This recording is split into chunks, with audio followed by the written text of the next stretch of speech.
Hello everyone. We are going to go over the Unit 5 review sheet, and we will begin right now, diving right in. Number 1, a series of transformations on a quadrilateral S resulted in quadrilateral T. The angle measures in quadrilateral T are congruent, and just underline congruent means the same, equal to those of quadrilateral S. Right? The side lengths of quadrilateral T are congruent, so everything stayed the same. The angle measures, the side lengths. Which transformation on quadrilateral S can be included to result in quadrilateral T? Can be included. All right? So the only one that can't be included, because the side lengths stayed the same, is dilation. So we're going to cancel that out right away. And you see that E has translation. Remember, a move, a shift. The side lengths and angles stay the same. Rotation, same thing. And reflection, they stay the same. So E is your answer. Rectangle R undergoes a dilation, underline dilation, because that is important, with a scale factor of 9. And then 180 degrees clockwise rotation about the origin. The resulting image is rectangle S. What statement about rectangles R and S are true? They are congruent and similar. Remember, as soon as dilation is mentioned, cannot be congruent. So that changes the size of the figure, so that's out. They are similar but not congruent. That is the answer, because, again, dilation takes place, and that means that the figure has changed in size, so it's similar, cannot be congruent. C is out because they're saying that congruent and not similar, and they are neither. That would have to mean that the shape changed, and that did not happen. So B is the answer. Number 3. Triangle PQR is rotated 90 degrees in a counterclockwise direction.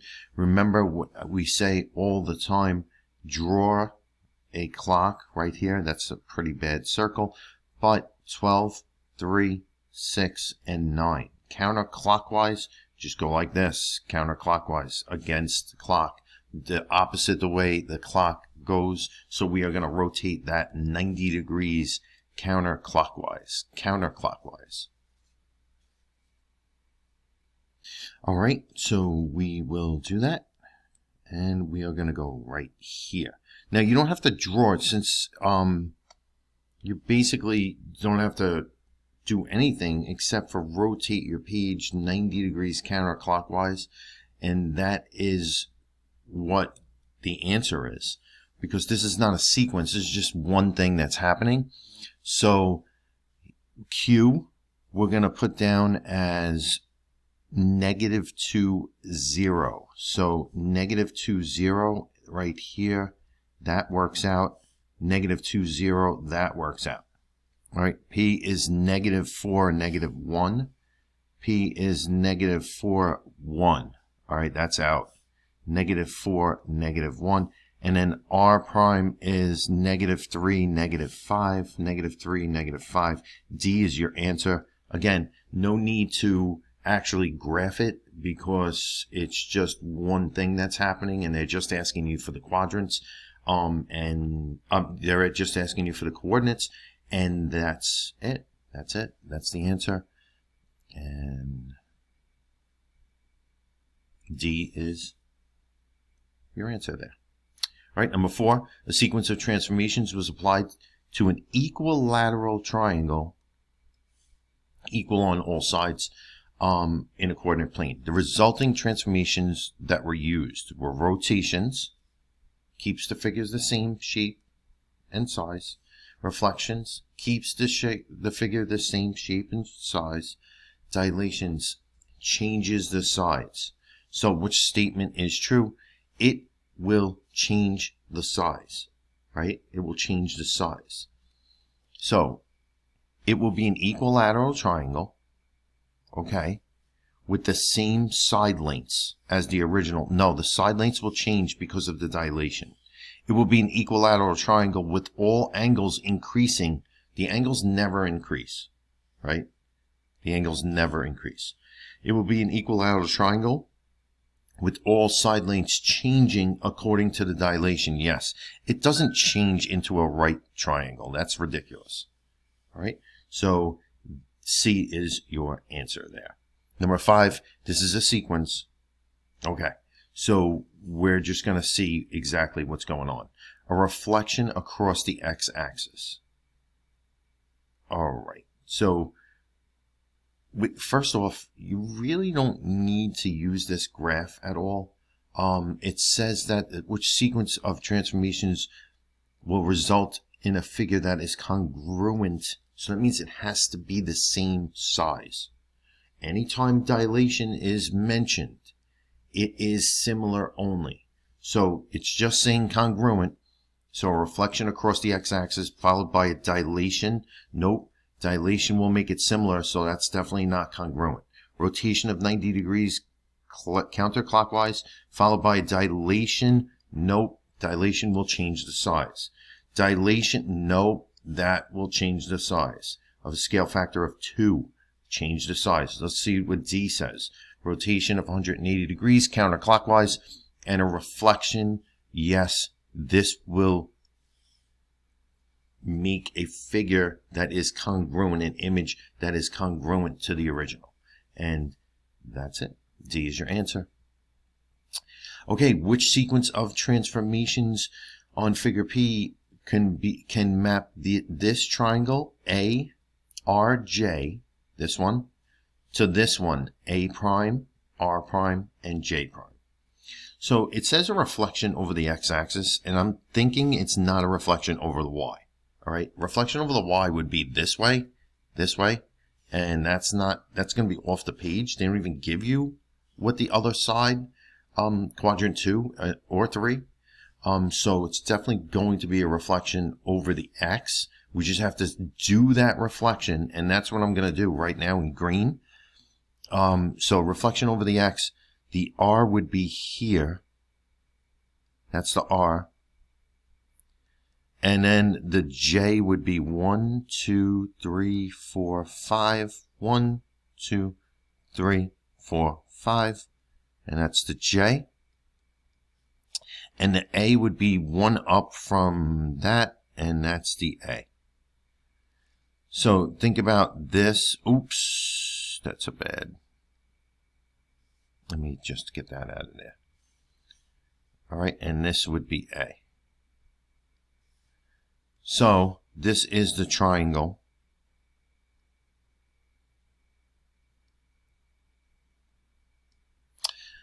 So it's definitely a reflection over X. So it could be either A or D. And then 1 unit left is this. Does this go 1 unit left? No, it doesn't. A is out. And that means 1 unit right. Yes, 1 unit right. That works. So R is going to go to R prime 1 unit right. A is going to go to A prime 1 unit right. J, same thing. All right. And so D is your answer. Number 7. Triangle X, Y, Z is translated 10 feet down and reflected over the x-axis. What statement is true about this? No dilation. Okay. So, translated and reflected. The perimeter, side lengths added up, of the original triangle and the triangle X prime, Y prime, and Z prime are the same. If the figure doesn't change in size, that means that the perimeter that's going to be equal, right? The image and the original figure, they're going to have, the perimeter doesn't change. So I'm going to circle A as my answer. Let's just go through all of them. The angle measures have changed. They never change. It doesn't even matter if dilation is involved. Angle measures never change. Image and the original are similar but not congruent. That means dilation would have to take place. So it's the same size. The side lengths of the original figure have increased to double the size. No, that would mean dilation. So A is your answer for number 7. Which sequence of transformations takes place from figure B to figure A? Figure B to figure A. All right, so that's a little bit tricky. All right, reflection over the x-axis, reflection over the y-axis. Oh, okay, wait a minute. Reflection over the y-axis, rotation of 90 degrees clockwise. So if this rotated 90 degrees clockwise, it would actually B would be on its side like this, and that's not happening. So I'm going to get that out of there. All right, rotation 90 degrees clockwise. So let's see if reflection over the x-axis did happen. Let's see. So I did the reflection over the x-axis, and you see how the triangle's just not matched up. So it's not a reflection over the x-axis and translation 2 units up, so that's out. Reflection over the y-axis, we could take a look at that, but then it says translation 2 units down and 2 units to the right. That's not going to map it on there, because the reflection over the y-axis would be over here. All right, so those two are out. Rotation 90 degrees clockwise, that is not happening. So C is the one that that did happen.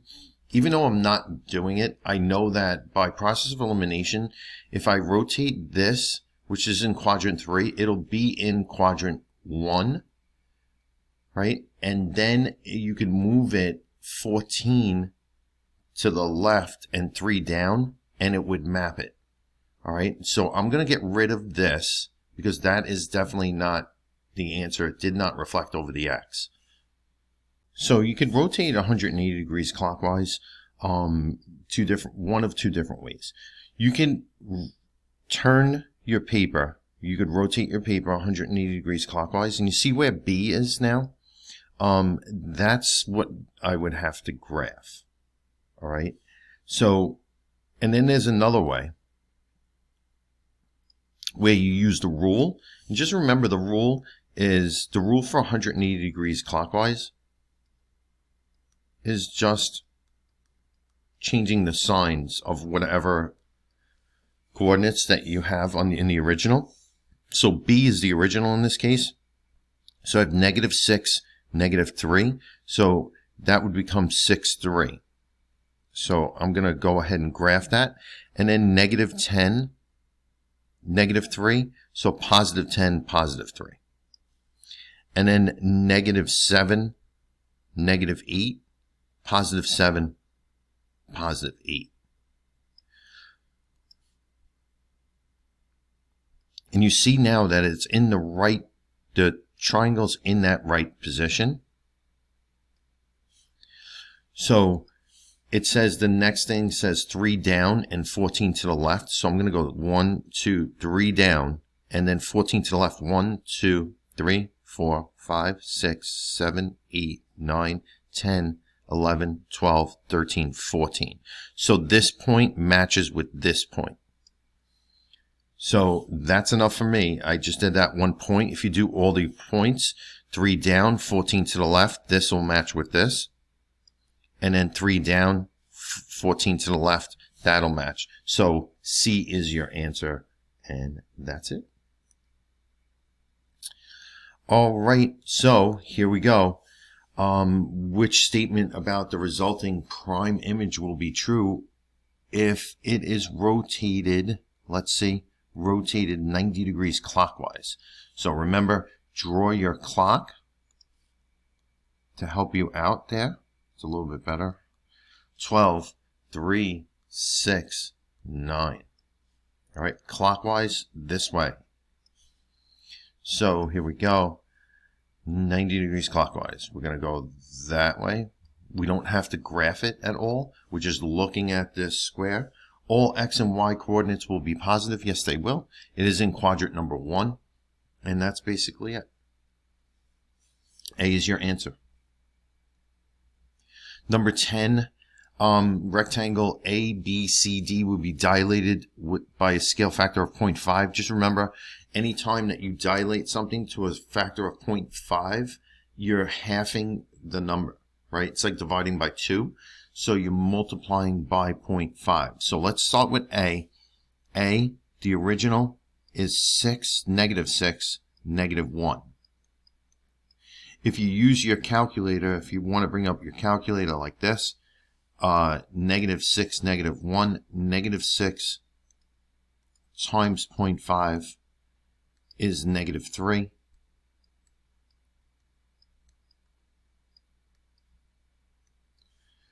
And -1 times 0.5 is -0.5.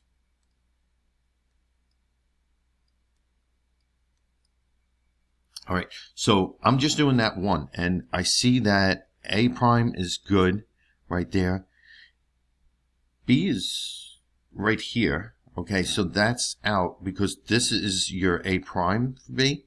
That's no good.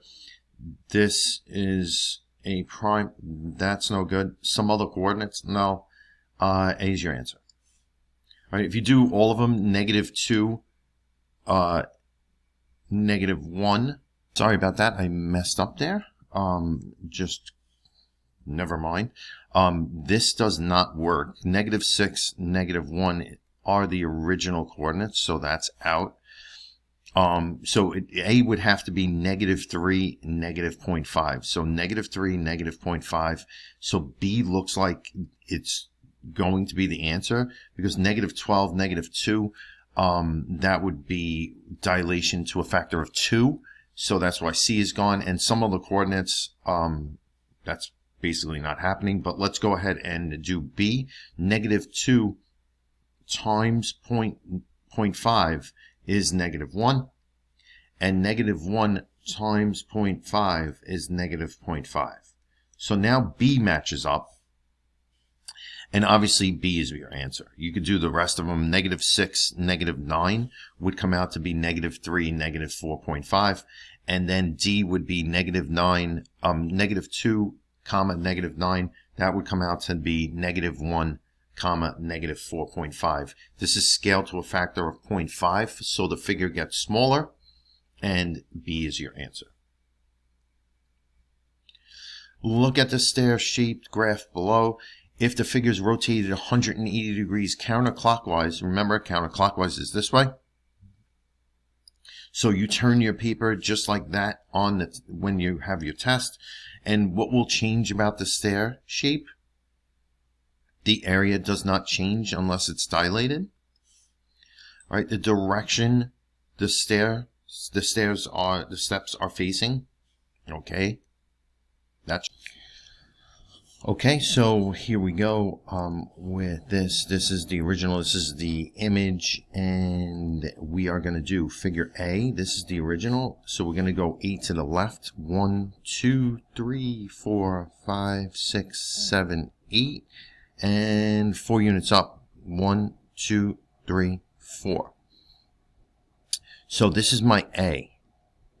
So we're going to go 8 units to the left and 4 up. All right.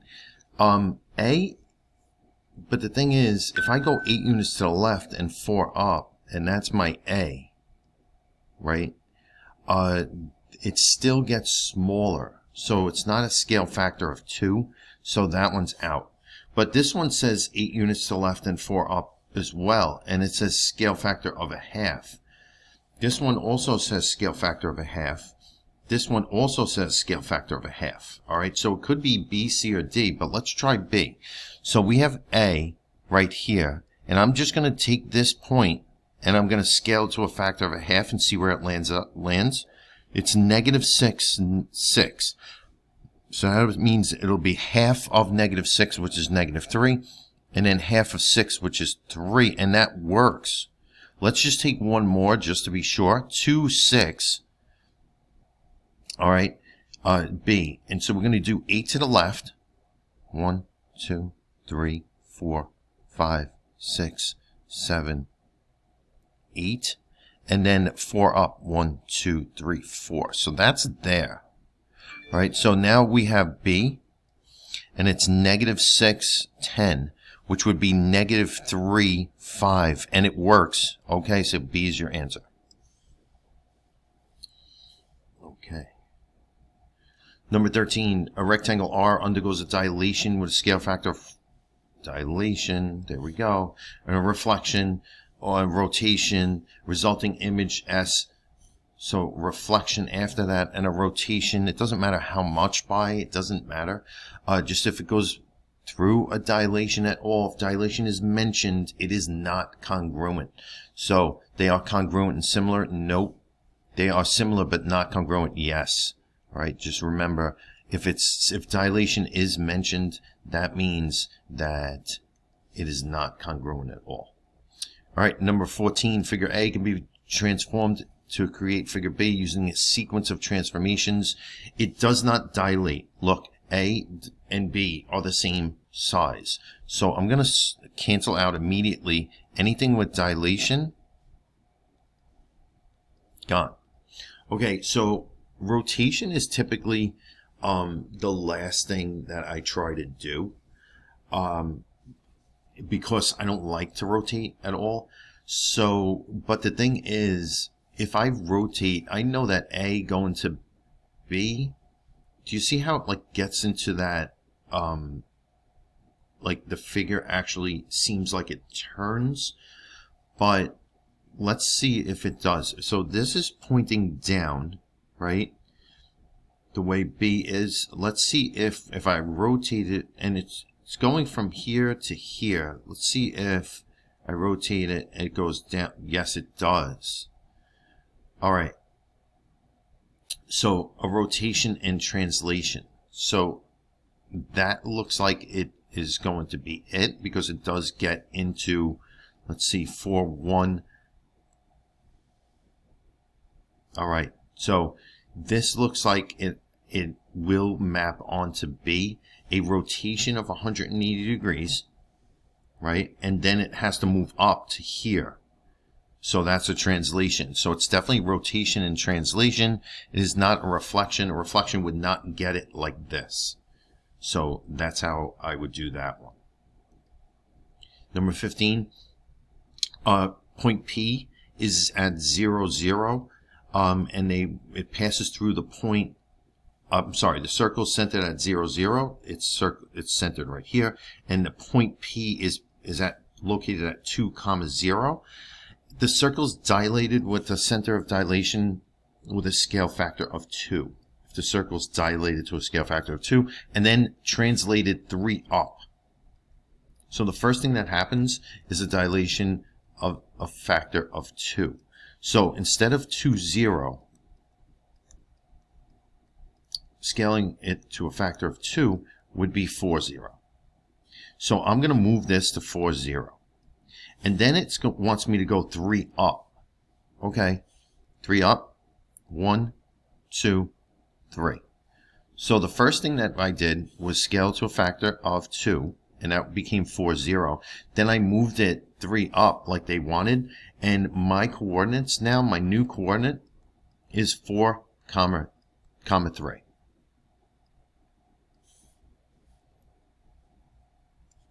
And A is your answer. Sorry about that.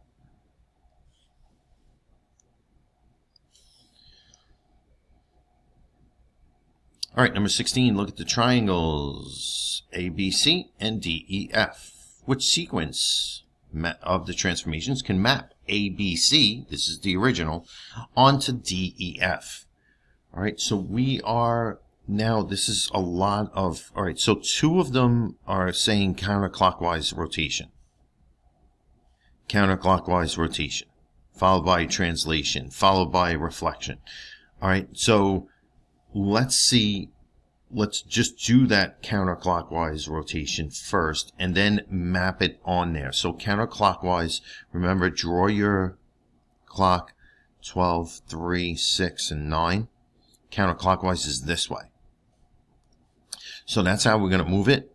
And we're going to give ourselves directions on how to get there. So from the origin, A to get to A is one left and one down.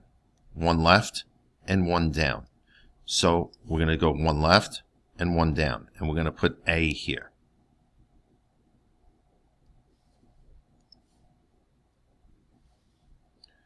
One left and one down.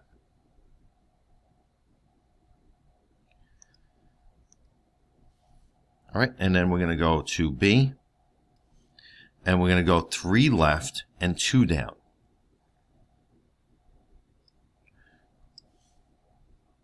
Three left, 2 down. And that we're going to label our B. That's our B.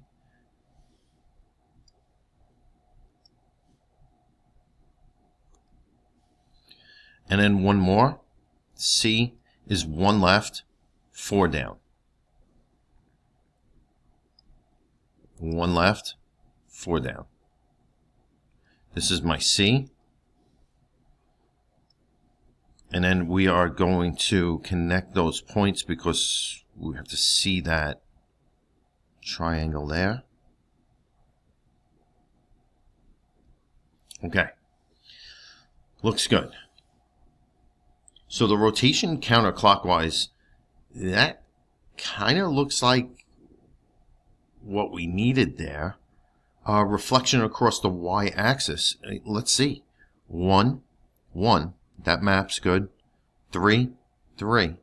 That map's good. We're reflecting over the y, so we're counting toward the y, and then we're counting one more on the other side. That works. A is your answer.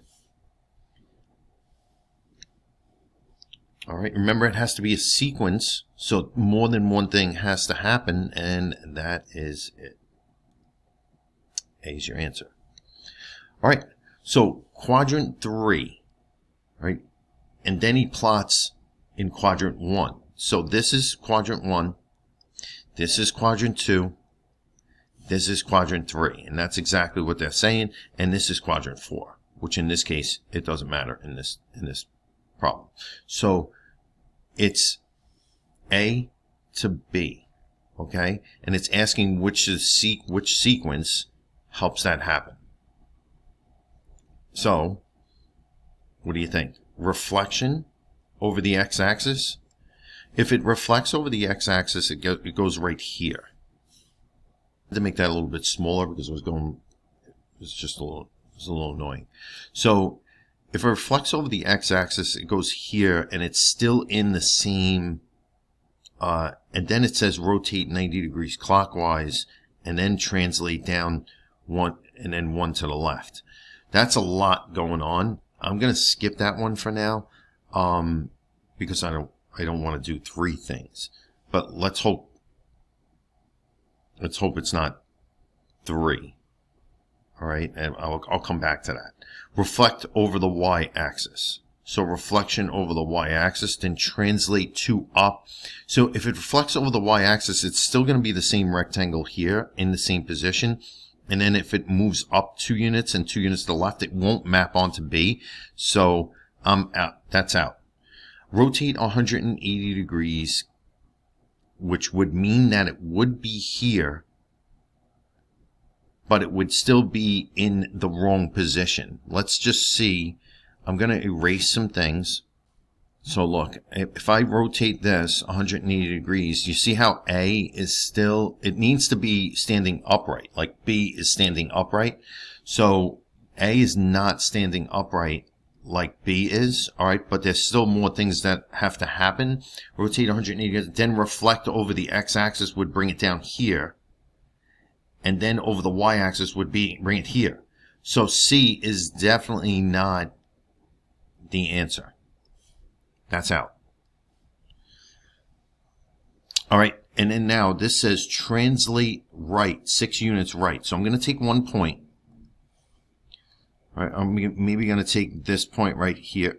Let's see, wait a minute. I'm going to take this point right here. And be careful, this is counting by 2s. So, we're going to translate 6 right and 2 up. So 6 right, 2, 4, 6. So this this point right here, we're going to translate that 6 right and 2 up. So 2 up would be right there. So remember, it has to be here, right? Translate 6 right, 2 right, then rotate 90 degrees. It would stay there, and that would be incorrect. All right, and it says reflect A over the x-axis. So I did the reflection over the x-axis because I wanted to get that finished. I went back to A, and because I canceled out all 3, but I still want to check it out to see if it's correct, so I did that. Then rotate 90 degrees clockwise. So I'm gonna do that, and I'm gonna rotate, and you see where it is right now. That's rotation of 90 degrees clockwise. Then translate 3 units down and 1 left. So 3 down would make it there, and then 1 left would make this here. So I'm going from this point, and I'm making sure this point is there. And if you kind of see that that point would be here, let me just rotate it back so you could see exactly what it is that I'm doing.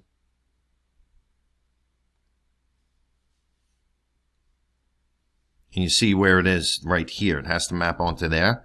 So if I have the figure up here going down 3 and 1 to the left, would put it right here at that 0.50 mark. And you see this right here, this coordinate, that matches with that. A is your answer. That was a tough one. That was 3 things that are happening from that sequence. So that's why I didn't want to do A at first, and exactly what I did was cancel out B, C, and D, checking them out first, and then going back to the more that looked more difficult to me. All right, so let's go to number 18. It says Dan drew a square A, B, C, D on a coordinate grid. He transformed the square into 4 different ways.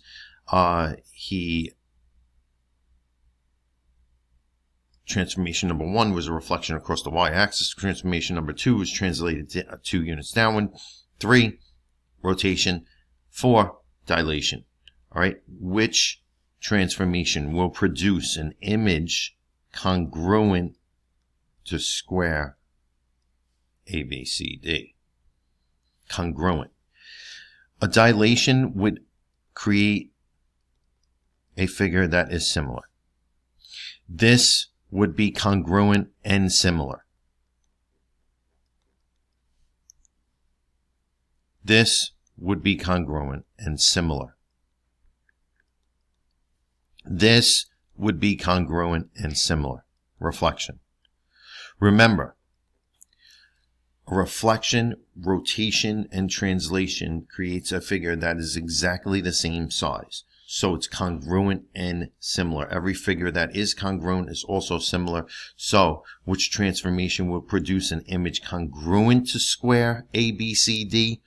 Transformations 1, 2, and 3 would do that.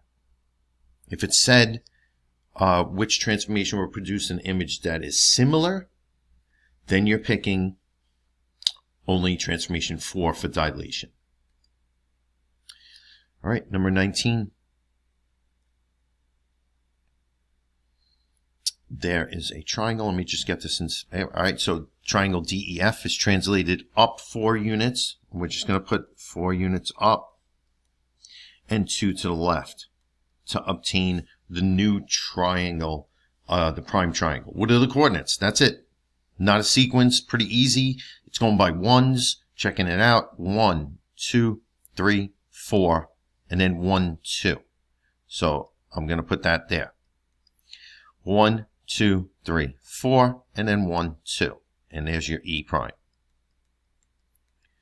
And then 1, 2, 3, 4, and then 1, 2 to the left. And that is your F prime. So our new triangle is here. And let's see what matches up with that. D is 1, 3. Yes, it is. D is 1, 3. E is 3, 2. Yes, it is. F is negative 2, 0. Good. We're out there. A is your answer. And that was an easy one. Number 20. Point A has coordinates 6, 2. Which coordinate represents A prime? The image of A under a dilation of scale factor of 2. Very good. A, 6, 2. You don't need a graph for this. It says scale factor of 2. So that means we are going to multiply each x and y by 2 for A prime. 6 times 2 would be 12. 2 times 2 would be 4. 12, 4. D is your answer. All right, open-ended. This is the first open-ended problem. 20 multiple choice. Finished. Book 2 is open-ended. So you have to read and show all of your work. All right, so Lisa reflected A, B, C, D. Remember, we're going to go slow here. Reflected. Okay, reflected over the x-axis and then rotated 180 degrees clockwise. And then she labeled W, X, Y, Z.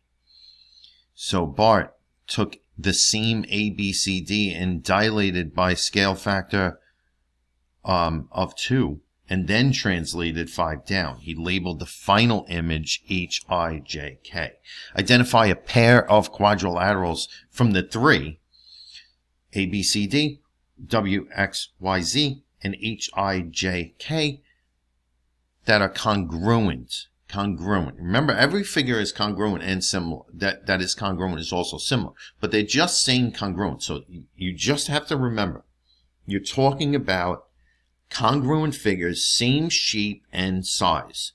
So we're going to start out with A, B, C, D.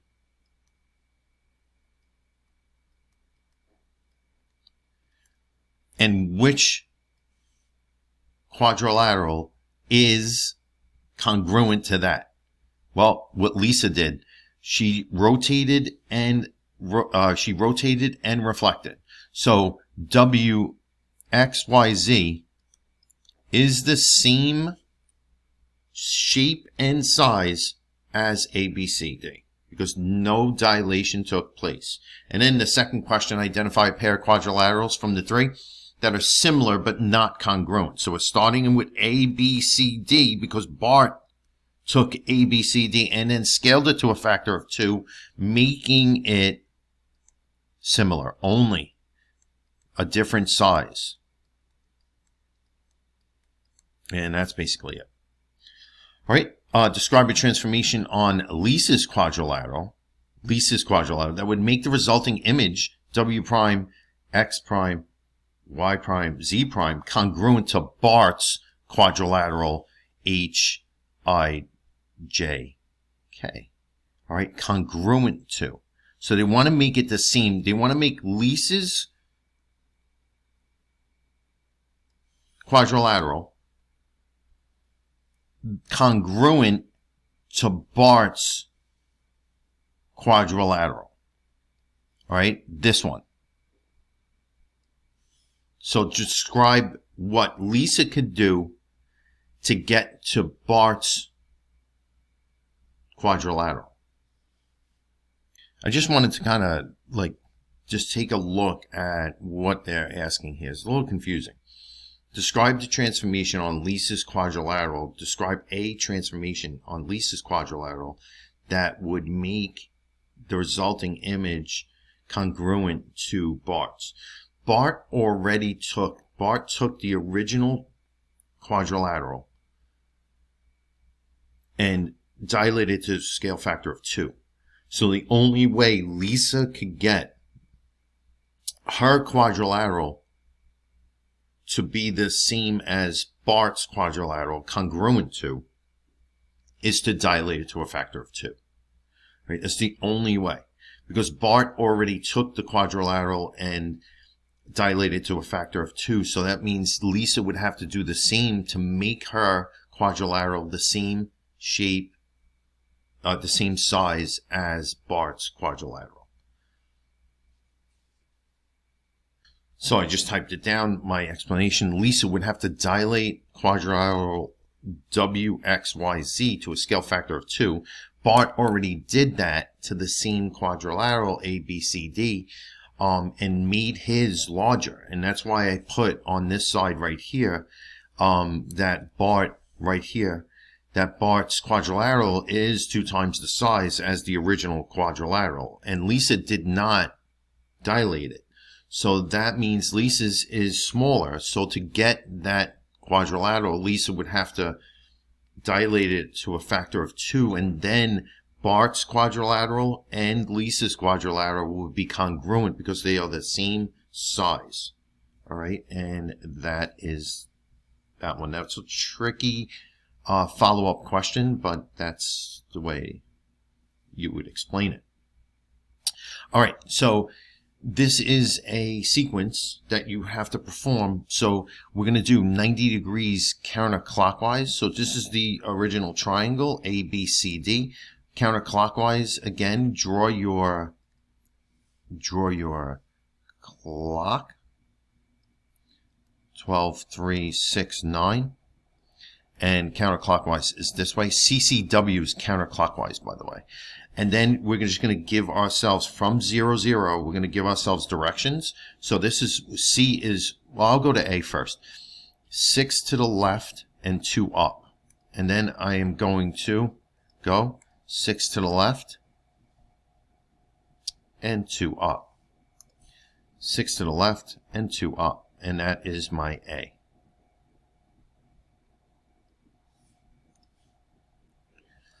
And it takes me a little while right here to group everything. And I just ungrouped it. That's nice. Then we're going to circle around again, and we're going to go to B. B is 1 to the left and 8 up. B is 1 to the left and 8 up. That's my B.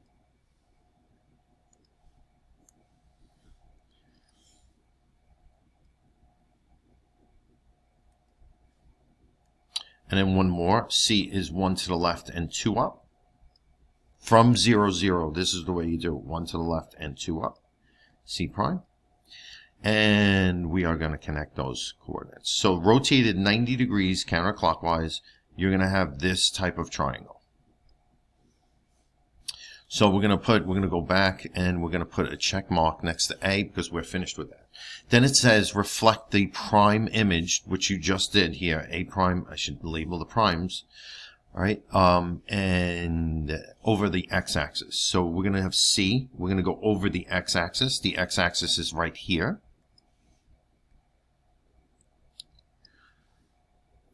All right.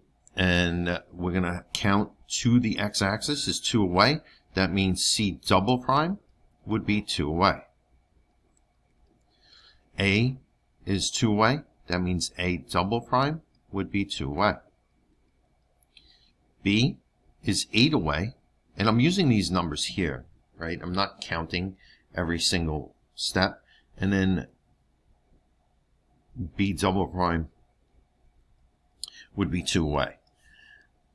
When you get finished with that reflection, make sure that you connect those points, and that's what the reflection over the x-axis should look like. We're going to put a check mark. What are the coordinates of B double prime? -1, -8. Are these figures congruent, similar, both, or neither? They are congruent and similar. The reason why they are congruent and similar is because they are the same shape and size, and every congruent figure is also similar. All right, so number 22 is done. Just take a look at it. That's full credit right there. Don't forget the primes. Don't forget the double primes. I almost forgot the primes on C and B. All right. So following the cylinder, following the following cylinder has a volume of, and just go ahead and highlight or underline the most important information. And if the radius of the base of the cylinder is 4 centimeters, the radius, they're giving you the radius, it says find the height. So this is what you need to find. Just remember, if the formula is not there, you have this right here to go to, the reference sheet. Just make sure that you understand that the reference sheet right here, the cylinder, sphere, and cone, these are the 3 figures that you're going to use, the formulas you're going to use a lot in the 8th grade. So just go back to this, but the formula is right here for cylinder. So you're just going to write that down.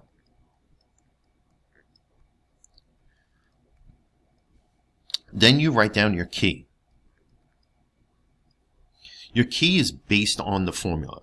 So I'm going to put V, R, because there's an R in the formula, and H in the formula.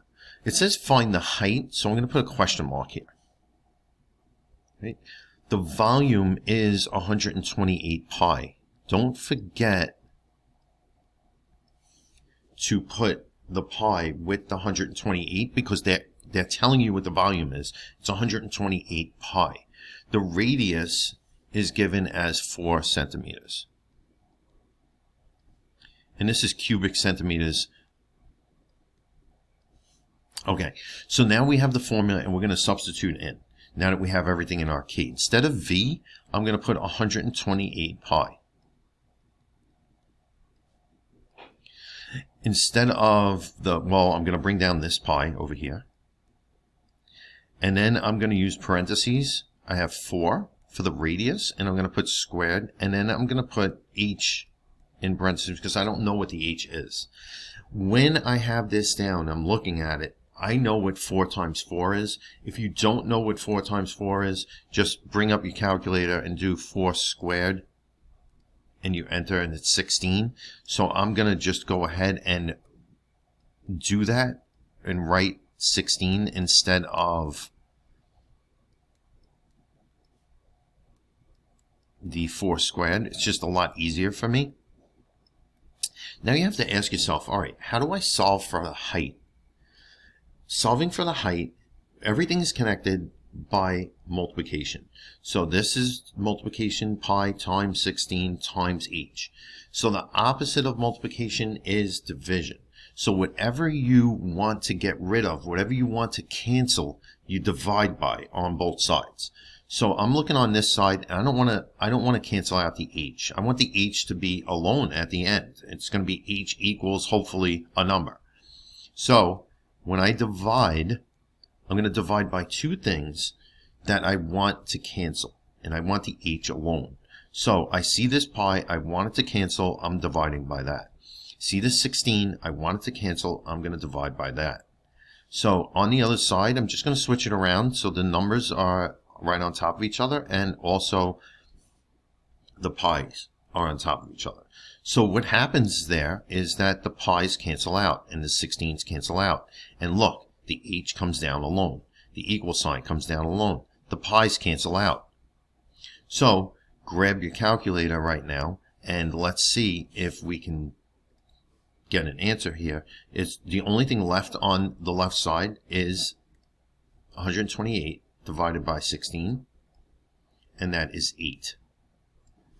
So it is 8 centimeters. And that's the height.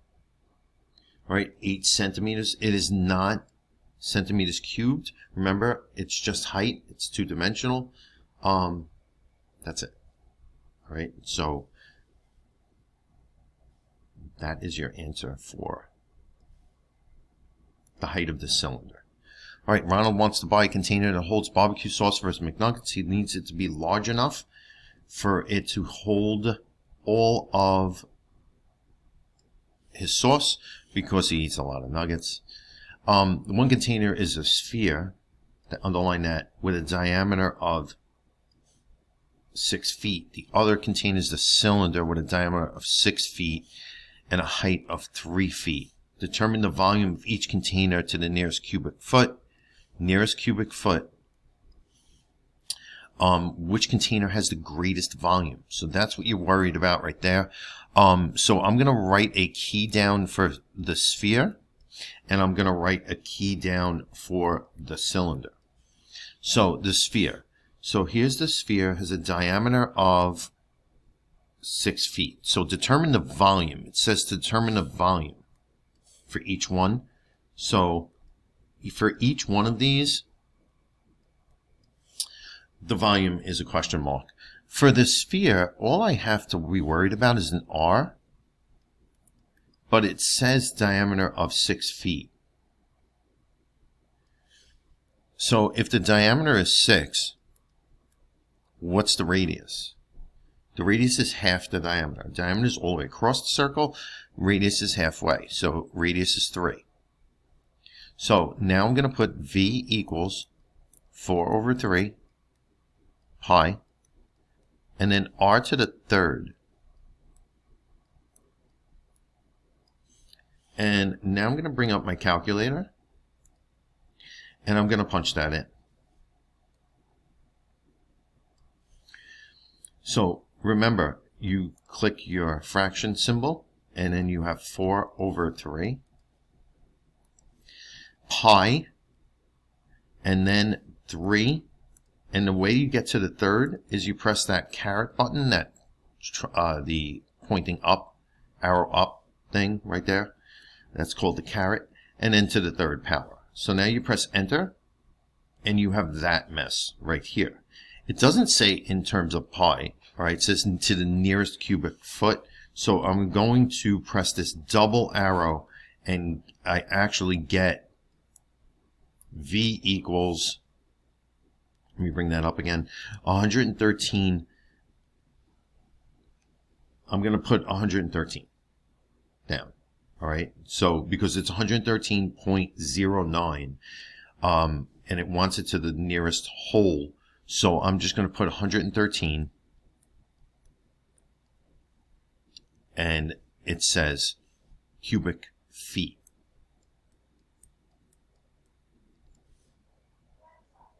All right, so now let's go to the cylinder. So the cylinder, again, they're giving you the diameter. We need the R, and we need the H. So the height of the cylinder is right here. This is 3 feet. But they do give you the diameter again, which is 6. So diameter is half, the radius is half the diameter, so we're going to put 3. So we don't need that. We needed the diameter just to get the radius, but then we don't need the diameter for the actual formula. So I'm going to put V equals pi R squared, which is 3 squared, H, which is 3. And hopefully you can see that.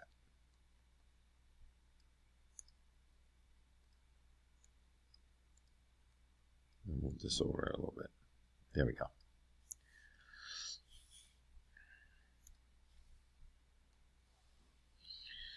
Calculator. We have pi times 3 squared times 3. 27 pi. We don't want it in terms of pi, so we're going to press the double arrow, and we're going to have V equals 84.8. If 84.8, it rounds up to an 85 feet cubed. And which container has the greatest volume? The sphere has the greatest volume.